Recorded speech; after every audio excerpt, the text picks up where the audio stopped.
ہندوستان کے بنگال میں پنڈوا شریف کے اندر ایک مرد مجاہد جو سید ہیں، جو آل رسول ہیں، ان کے دل میں ہلچل سی پیدا ہوتی ہے.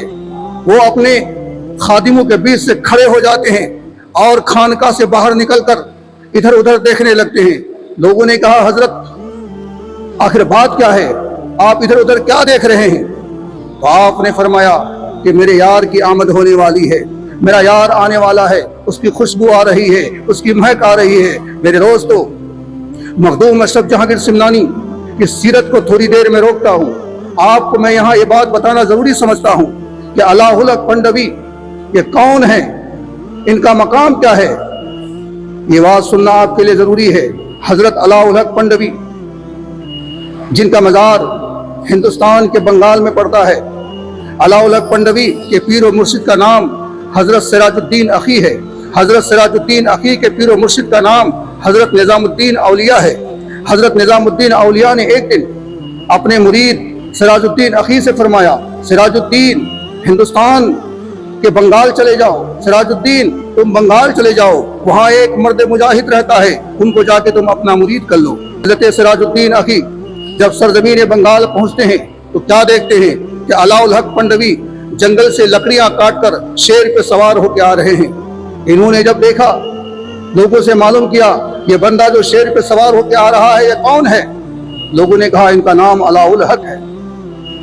یہ سننا تھا آپ کے بدن میں کپ کپی تاری ہو گئی کہ میرے پیر و مرشد نے جس بندے کو مرید بنانے کے لیے کہا ہے یہ تو شیر پہ سواری کر رہا ہے. یہ شیر کو انہوں نے شیر کو اپنا سواری بنا لیا ہے. اس بندے کا مقام کتنا بلند ہوگا. پھر بھی پیر کا حکم تھا. آپ علاؤ الحق پنڈوی کے دربار میں پہنچے. پہنچتے ہی آپ نے فرمایا، اے علاؤ الحق، میرے پیر و مرشد نظام الدین اولیاء کا حکم ہے کہ تم مجھے اپنا پیر مان لو اور تم میرا مرید ہو جاؤ. اتنا کہنا تھا. علاؤ الحق پنڈوی کے چہرے میں جلال آتا ہے. آپ فرماتے ہیں میں اسی بندے کو اپنا پیر مانوں گا جو کھولتے ہوئے گرم پانی میں وضو کرے گا. اتنا سننا تھا. سراج الدین اخی کے بدن میں کپ کپی تاری ہو جاتی ہے. آپ وہاں سے پلٹتے ہیں، پھر دہلی کی سرزمین میں نظام الدین اولیاء کے پاس آتے ہیں. نظام الدین اولیاء نے پوچھا کیا تم نے ان کو اپنا مرید بنا لیا؟ تو انہوں نے عرض کیا حضور انہوں نے کئی شرط رکھی، ان میں سے ایک شرط یہ جو کھولتے ہوئے گرم پانی سے وضو کرے گا وہی میرا پیر ہو سکتا ہے. تو آپ نے فرمایا پھر تم نے وضو کیوں نہیں کیا؟ تو انہوں نے عرض کیا حضور مجھے ڈر لگ رہا تھا کہیں جسم جل نہ جائے. آپ نے فرمایا کیا تم مجھے بھول چکے تھے؟ تو انہوں نے عرض کیا ہاں حضور میں آپ کو بھول چکا تھا. آپ نے فرمایا کہ جو مرید اپنے پیر کو بھول جاتا ہے، اپنے مرشد کو بھول جاتا ہے، اس کی یہی حالت ہوتی ہے. جاؤ پلٹ کے چلے جاؤ. وہ تمہیں اگر وضو کرنے کے لیے کہے تو تم غسل کر لینا، لیکن اپنے مرشد کو کبھی بھولنا مت. آپ روانہ ہوتے ہیں اور علاؤ الحق پنڈوی کے پاس خبر بھجواتے ہیں کہ میرے لیے وضو کے لیے نہیں بلکہ نہانے کے لیے پانی گرم کیا جائے. پانی کو جوش دیا گیا. آپ نہانے کی جگہ پہ پہنچے. آپ نے کھولتے ہوئے گرم پانی سے غسل کیا. علاؤ الحق پنڈوی نے اور کئی طرح سے آپ کو آزمایا، ہر آزمائش پہ کھڑے اترے. تو علاؤ الحق پنڈوی نے سراج الدین اخی کو اپنا مرشد تسلیم کر لیا کہ آج سے آپ ہی میرے مرشد ہیں، پیر و مرشد ہیں. میرے بھائیو بات چل رہی تھی مخدوم اشرف کی کہ آپ ملتان کے راستے سے بنگال کی طرف جب روانہ ہوئے تو ادھر آپ کے پیر و مرشد کبھی کبھی نکل کر باہر آ جاتے تھے استقبال کے لیے. حضرت مخدوم اشرف جب سرزمین بنگال پہنچے تو آپ کے پیر و مرشد کو دور سے ہی خبر ہو گئی کہ اب میرا مرید ان قریب آنے والا ہے. آپ نے خادموں کو حکم دیا پالکی تیار کیا جائے. علاؤ الحق پنڈوی کے کہنے پر پالکی کو تیار کیا گیا. خادم لوگ پالکی کو کندھے میں اٹھا کر اس راستے میں پہنچ گئے جس راستے سے مخدوم اشرف آنے والے تھے. جب مخدوم اشرف پر علاؤ الحق پنڈوی کی نظر پڑی، آپ دوڑتے ہوئے گئے اور اپنے گلے سے گلا ملایا، سینے سے سینہ ملایا، گلے سے گلا ملایا. مخدوم اشرف نے علاؤ الحق پنڈوی کے ہاتھوں کو بوسہ دیا. دونوں کچھ دیر تک گلے سے گلا مل کر رہے. خوشیوں کے آنسو دونوں کی طرف سے جاری تھے. میرے بھائیوں میں ایک چیز آپ سے پوچھتا ہوں کہ علاؤ الحق پنڈوی نے مخدوم اشرف کو کبھی نہیں دیکھا تھا، مخدوم اشرف نے علاؤ الحق پنڈوی کو کبھی نہیں دیکھا تھا، لیکن یہ دونوں ملاقات اس طرح سے کر رہے تھے جیسے برسوں کی جان پہچان ہو، پہلے بھی ملاقات ہو چکی ہو۔ ایک چیز یاد رکھو، کسی شاعر نے کیا خوب کہا ہے کہ الٹے ہی چال چلتے ہیں دیوان گانے عشق، آنکھوں کو بند کر لیتے ہیں دیدار کے لیے۔ اللہ والے کو دیکھنے کے لیے یہ ظاہری آنکھوں کی ضرورت نہیں پڑتی ہے، یہ آنکھوں کو بند کر کے پوری دنیا کا مشاہدہ کر لیتے ہیں۔ اللہ والے ایک دوسرے سے روحانی گفتگو کرتے ہیں، روحانی باتیں کرتے ہیں، روحانی دیدار کرتے ہیں ایک دوسرے کی۔ مخدوم اشرف کو آپ نے حکم دیا کہ پالکی پہ بیٹھ جاؤ۔ مخدوم اشرف نے کیا حضور آپ پیدل اور میں پالکی میں؟ علاؤ الحق پنڈوی نے فرمایا یہ میرا حکم ہے، تم پالکی پہ بیٹھ جاؤ۔ آپ کو پالکی پہ بیٹھنا پڑا۔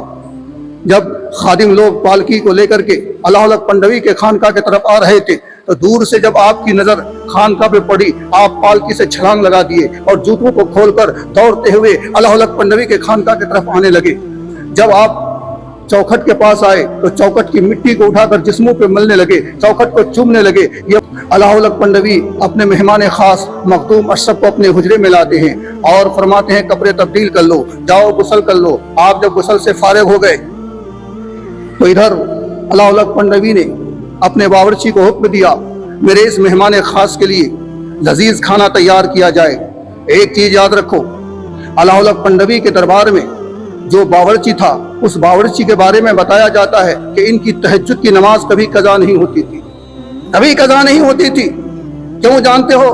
یہ اللہ والے اپنے دربار میں کھانا پکانے والے ایسے لوگوں کو رکھتے تھے جو نمازی ہوتے تھے، جو متقی ہوتے تھے، جو پرہیزگار ہوتے تھے، جو سچا ہوتے تھے۔ وہ اس لیے کہ ہمارے گھر میں جو ہماری ماں بہن ہے یا کوئی بھی شخص کھانا بناتا ہے، کھانا بنانے والے کا کردار بہت بڑا ہوتا ہے۔ کھانا بنانے والے کی عادت اگر صحیح ہو، کھانا بنانے والے کی نیت اگر صحیح ہو، کھانا بنانے والے کی چال چلن صحیح ہو، کھانا بنانے والے کا ایمان عقیدہ صحیح ہو، تو ان کے بنائے ہوئے کھانے کو اگر کوئی بگڑا ہوا انسان کھاتا ہے تو سدھر جاتا ہے، وہ صحیح راستے پہ آتا ہے۔ بے نمازی ہوتا ہے تو نمازی بن جاتا ہے، جھوٹ ہوتا ہے تو سچا بن جاتا ہے۔ اور وہیں اگر کھانا پکانے والا یا کھانا پکانے والی بد کردار ہو، بد چلن ہو، ان کی عادتیں اچھی نہ ہو، زبان اچھی نہ ہو، فلمی گانے سننے کا شوقین ہو، سیریل ٹی وی دیکھنے کی شوقین ہو، تو اس طرح کے کھانا بنانے والوں کا کھانا جب کوئی اچھا انسان بھی کھاتا ہے تو وہ بےمان ہو جاتا ہے، وہ بد کردار ہوتا ہے، وہ بد چلن ہوتا ہے۔ اس لیے یاد رکھنا کہ کھانا بناتے وقت آپ اپنے گھر کی خواتین کو یہ ضرور تاکید کر دینا سر پہ دوپٹہ ہو، کھانا بناتے وقت زبان میں درود شریف ہو یا اللہ کی تسبیح ہو۔ اگر اس طرح سے کھانا بناؤ گی تو گھر کا ماحول درست ہوگا، گھر کا ماحول اچھا رہے گا۔ حضرت مخدوم اشرف جب غسل سے فارغ ہو گئے، کپڑے تبدیل کر کے اپنے مرشد کے دربار میں حاضر ہو گئے تو مرشد نے کھانا کھانے کا حکم دیا۔ علاؤ الحق پنڈوی کے دربار میں مخدوم اشرف جہانگیر سمنانی 4 برس تک رہے۔ کتنے برس تک؟ 4 برس تک۔ یہ 4 برس کا جب عرصہ پورا ہو گیا، ایک چیز یاد رکھو، یہ 4 برس صرف وہاں بیٹھ کے کھانا نہیں کھا رہے تھے، بلکہ مخدوم اشرف جہانگیر سمنانی اپنے پیر و مرشد کے خانقاہ میں جھاڑو لگاتے تھے۔ جی، جھاڑو لگاتے تھے، اپنے مرشد کے کمرے میں صاف صفائی کرتے تھے، اپنے مرشد کے کپڑوں کو دھویا کرتے تھے۔ اتنی بڑی شخصیت تو تخت و تاج و بادشاہیت کو چھوڑ کر جب فقیری اختیار کی تو یہاں ہندوستان میں آ کر علاؤ الحق پنڈوی کے کپڑے کو دھو رہے ہیں، کمرے کی صفائی کر رہے ہیں، مسجد کی صفائی کر رہے ہیں۔ ایک چیز یاد رکھو، آج کے دور میں اگر کسی مسجد کے صدر سیکریٹری کو یہ کہہ دیا جائے کہ مسجد کا جو پنکھا ہے پنکھے کے سوئچ آن کر دے، اپنے آپ کو وہ توہین سمجھتے ہیں۔ میرے بھائیو یاد رکھو، جو شخص مسجد کی صفائی کرتا ہے، مدرسے کی صفائی کرتا ہے، ان کے دل سے غرور اور تکبر ختم ہو جاتا ہے۔ مسجد کی صفائی کرنے والے کے دل سے غرور اور تکبر کا پہاڑ چکنا چور ہو جاتا ہے، وہ انسان پر نیک بن کر کے زندگی گزارتا ہے۔ اگر دل سے تکبر کو دور کرنا ہو، گھمن کو دور کرنا ہو، غرور کو دور کرنا ہو تو مسجد کی صفائی کی عادت ڈال دو۔ یہ 4 سال تک آپ اپنے پیر و مرشد کے خانقاہ کی صفائی کرتے رہے، پیر و مرشد کے کپڑوں کو صاف کرتے رہے۔ 4 سال کی مدت جب پوری ہو گئی تو مرشد کے دل میں خیال آیا کہ میرے اس مرید کو کوئی ٹائٹل دیا جائے۔ اتنا دل میں سوچنا تھا کہ علاؤ الحق پنڈوی کے خانقاہ کے در و دیوار سے، درخت کے پتوں سے، پتھروں سے آواز آنے لگی، جہانگیر جہانگیر جہانگیر۔ مخدوم اشرف کے کان میں جب یہ آواز پہنچی تو آپ نے مرشد سے عرض کیا، میرے مرشد یہ آواز کہاں سے آ رہی ہے؟ آپ کے مرشد نے فرمایا یہ در و دیوار سے، پتھروں سے، درخت کے پتوں سے جو آواز آ رہی ہے وہ کسی اور کے لیے نہیں بلکہ تمہارے لیے ہے۔ آج سے تم جہانگیر بن چکے ہو، یعنی پوری دنیا میں تمہاری پکڑ ہے۔ مخدوم اشرف جہانگیر سمنانی اپنے مرشد سے اجازت لے کر وہاں سے روانہ ہوتے ہیں حج کے لیے۔